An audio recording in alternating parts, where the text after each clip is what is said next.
Assalamualaikum warahmatullahi wabarakatuh. Kami dari kelompok 5 akan mempresentasikan tentang bukti audit. Kelompok kami beranggotakan 1. Anis Tianingsih dengan NIM 190302078, Devi Nur Anggraini dengan NIM 190302086, dan Abid Naufal dengan NIM 190302122. Pengertian bukti audit. Bukti audit adalah segala informasi yang mendukung angka-angka atau informasi lain yang disajikan dalam laporan keuangan yang dapat digunakan oleh auditor sebagai dasar yang layak untuk menyatakan pendapatnya. Sifat bukti. Sifat bukti yang pertama yaitu bahan bukti mencangkup informasi yang sangat meyakinkan, misalnya perhitungan fisik yang dilakukan oleh auditor terhadap surat-surat berharga yang informasinya kurang meyakinkan. Bukti yang kedua yaitu penggunaan bahan bukti tidak hanya digunakan oleh para auditor. Bahan bukti juga digunakan secara meluas oleh para ilmuwan, pengacara, dan ahli sejarah.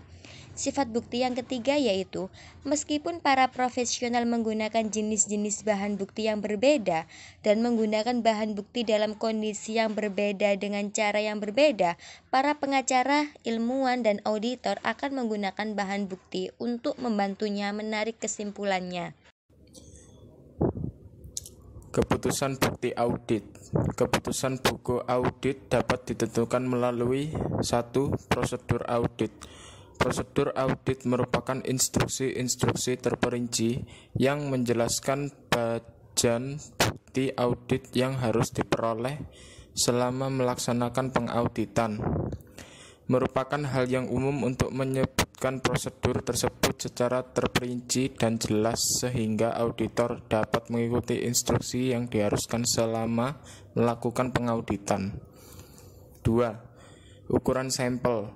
Setelah prosedur audit ditentukan, auditor dapat membedakan ukuran sampel dari satu keseluruh unsur dalam populasi yang sedang diuji.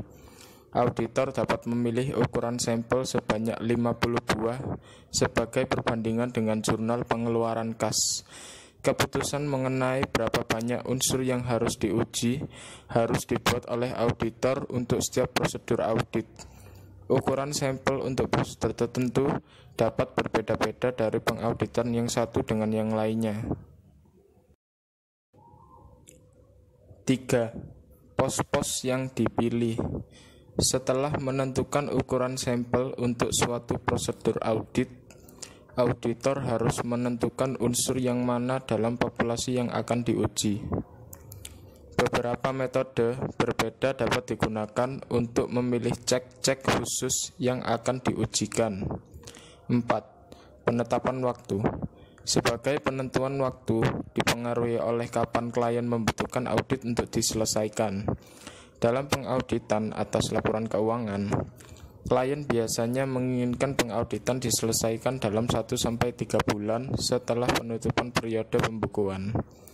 5. Program audit. Program audit yaitu daftar prosedur audit untuk sebuah area audit atau keseluruhan audit.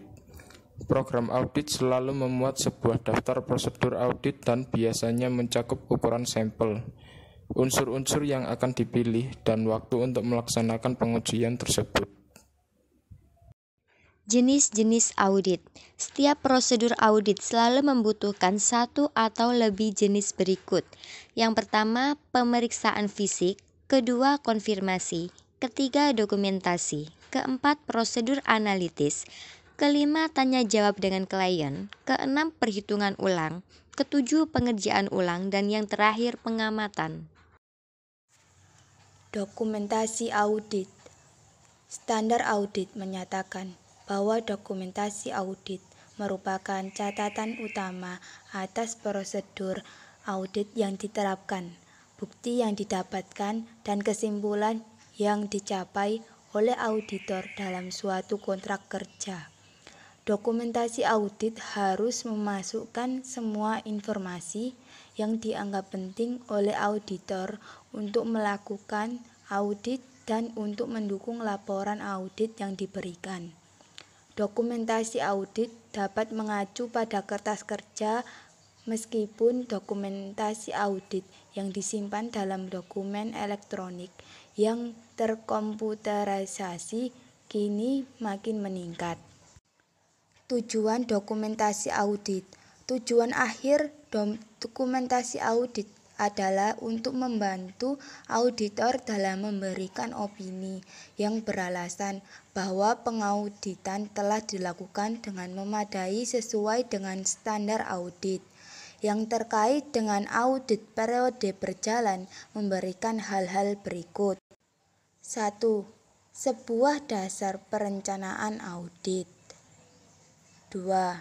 Sebuah catatan bukti yang dikumpulkan dan hasil-hasil pengujian yang dilakukan. 3. Data untuk menentukan jenis laporan audit yang tepat. 4. Sebuah dasar untuk penilaian oleh supervisor dan partner. Materi dan susunan.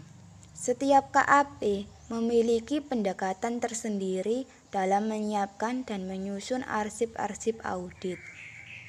Dan sejak awal auditor harus mengadopsi pendekatan yang ditetapkan perusahaan. Bagian ini menekankan pada konsep-konsep umum pada semua dokumentasi audit. Yang termasuk dalam konsep-konsep umum tersebut adalah 1. Arsip permanen.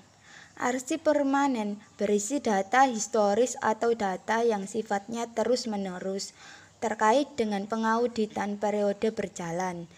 Dokumentasi ini memberikan informasi yang mengenai pengauditan yang berlangsung terus-menerus dari tahun ke tahun. 2. Arsip periode berjalan. Arsip periode berjalan mencangkup semua dokumentasi audit yang dapat diterapkan pada tahun pengauditan. Terdapat satu set arsip permanen untuk klien dan satu set arsip periode berjalan untuk setiap tahun audit. 3. Informasi umum. Beberapa arsip audit memasukkan juga informasi periode berjalan yang bersifat umum daripada bukti yang dirancang untuk mendukung jumlah laporan keuangan yang khusus. Ini termasuk unsur-unsur seperti memo rencana audit, abstrak atau salinan notulensi, rapat dewan direktur, intisari dari kontrak atau persetujuan yang tidak termasuk dalam arsip periode berjalan, catatan diskusi dengan klien, komentar dari hasil pengkajian yang dilakukan oleh supervisor, dan kesimpulan umum. 4. Daftar pendukung. Bagian paling besar dari dokumentasi audit termasuk perincian daftar pendukung yang disiapkan klien atau auditor untuk mendukung jumlah yang khusus pada laporan keuangan. Para auditor harus memilih jenis daftar yang tepat untuk sebuah aspek audit untuk mendokumentasikan kecukupan audit yang memenuhi tujuan lain dari dokumentasi audit. Berikut ini adalah jenis-jenis utama dari daftar pendukung, yaitu 1. Analisis, 2. Neraca saldo atau daftar percobaan, 3. Rekonsiliasi jumlah, 4. Uji kewajaran, 5. Ringkasan prosedur, 6. Pengujian dokumentasi pendukung, 7. Informasi, dan 8. Dokumentasi pihak luar. 5. Persiapan dokumentasi audit. Dokumentasi harus disiapkan dengan rincian yang cukup agar seorang auditor berpengalaman yang tidak ada hubungannya dengan audit bisa dengan jelas memahami pekerjaan audit yang dilakukan, bukti yang didapatkan dan sumbernya, serta kesimpulan yang dicapai. Walaupun desain bergantung pada tujuan yang dilibatkan, dokumentasi audit semestinya memiliki sejumlah karakteristik sebagai berikut. 1. Setiap data audit harus diidentifikasi secara benar dengan informasi seperti nama klien, periode waktu yang dikerjakan, penjelasan dari isi data audit, inisial nama pembuat audit, tanggal persiapan, dan ide indeks. 2. Dokumentasi audit semestinya dibuatkan indeks dan referensi silang untuk penyusunan indeks dan akun-akun buku besar pribadi yang menjadi total khas dalam laporan keuangan. 3. Dokumentasi audit yang lengkap harus secara jelas menandakan kerja audit yang dilakukan. Hal ini bisa dilakukan 3 cara, yaitu dengan pernyataan tertulis dalam bentuk memorandum, dengan memberi inisial pada prosedur-prosedur audit dalam program audit, dan dengan tanda atau notasi langsung pada daftar itu. Tanda pada daftar bisa dilakukan dengan contreng, yang merupakan simbol yang memandai perincian pada bagian badan daftar. Tanda atau notasi ini dijelaskan dengan jelas di bagian bawah daftar tersebut. Kesimpulan yang dicapai tentang segmen audit yang menjadi pertimbangan harus disebutkan dengan jelas. Terima kasih atas presentasi dari kelompok 5. Maaf bila ada salah kata maupun penulisan. Wabillahi taufik wal hidayah. Wassalamualaikum warahmatullahi wabarakatuh.